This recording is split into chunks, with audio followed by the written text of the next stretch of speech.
What is up, our world, our National Wrestling Shooters members and viewers? This is Scott Kisegale, Will Fiona One, the owner, creator of the National Wrestling Shooters, and today I'm going to give you my recap and review will, of last night's NXT, which I thought was a really, really great NXT. Three really good matches, two great matches, one good match. Okay, the commentators show for the show were more Ronaldo, Nigel McGuinness, and Percy watches as they hype up the show. We see a great video package hyping up tonight's main event. Okay, the opening sequence was a tag team titles: Saturday versus Undisputed Era. Eric Young, Killian Dane defending versus Bobby Fish, Kyle O'Reilly. Dane and Fish stop things off with Bobby's sleeper going well. While as any sleeper works on a monster, the challenge bail to the floor as the fans are behind Saturday.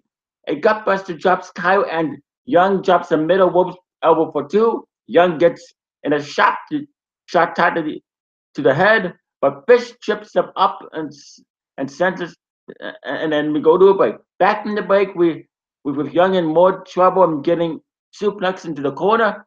The, we we hit the armbar for a bit until Young knees O'Reilly in the ribs. With a neck breaker gives us a double on knockdown, but Fish is smart enough to drain in to prevent the hot tag. Young low blows Kyle outside Dido, and now he tags. Now the tag brings in Dane for the house cleaning.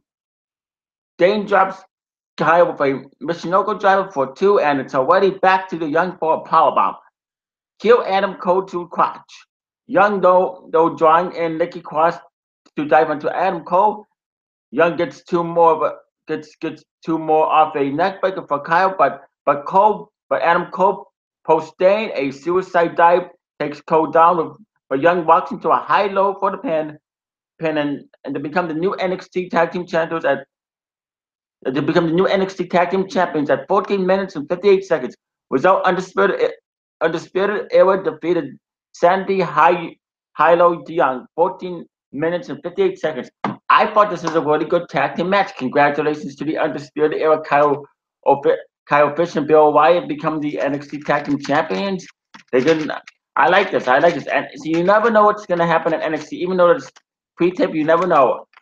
NXT is where it's at. This was a really good way to start the show. The commentary was on fire in this. I like this. I'm happy for Kyle Wyatt and Billy Fish. They deserve it.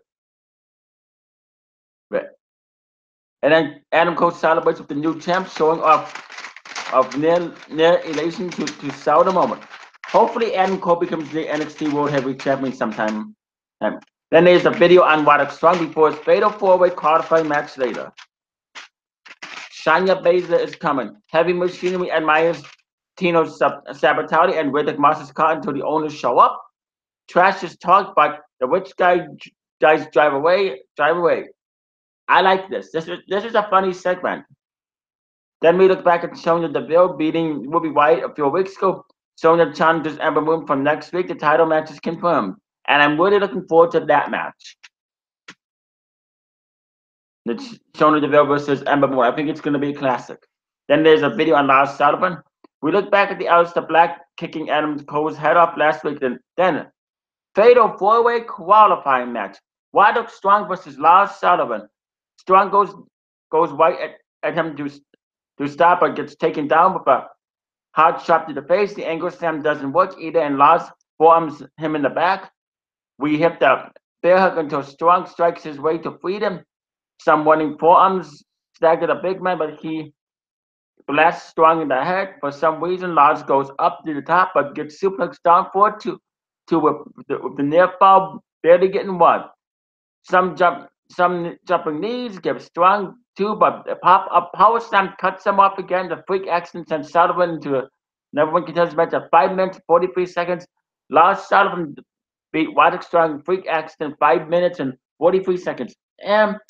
This is a good match, but Lars Sullivan is like the Braun Strowman version 2.0. I honestly would like to see a match between Lars Sullivan and Braun Strowman, either on the Raw brand or the SmackDown Live brand. But yeah, I mean, I wish him that Roderick Strong would have win, but I liked it. I liked this. But it wasn't a great match. So Lars Sullivan is I think Lars Sullivan needs to be revamped again, not be like um Braun Strowman. But anyway, it was a decent match.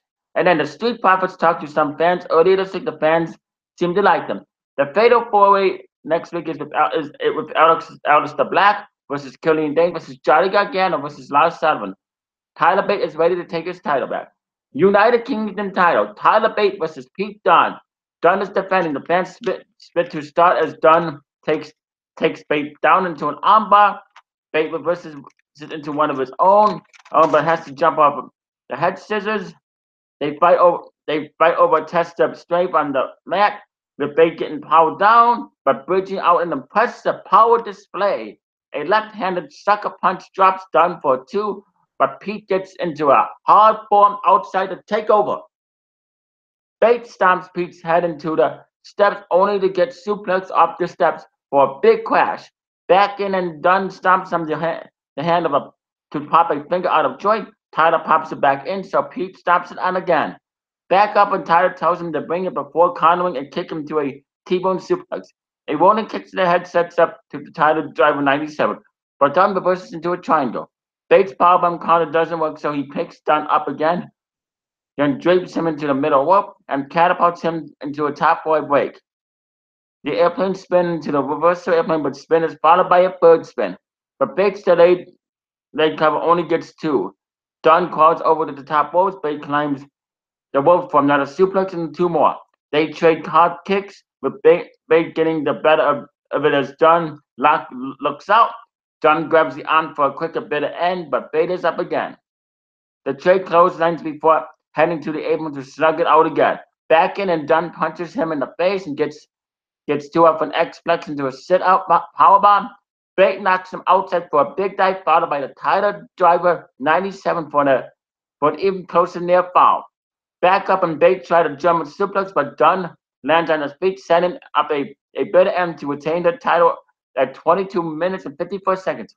Winner, Pete Dunne beat Tyler Bate bitter end, 22 minutes and 54 seconds. And this is actually the first time NXT actually went overtime. Yes, NXT went overtime. I thought it was a great main event, A+ classic main event, almost as good as the Chicago match. The Chicago match was better, but this was almost as good. Good. This is such a great match. Anyway, I would give this NXT a 9 out of 10.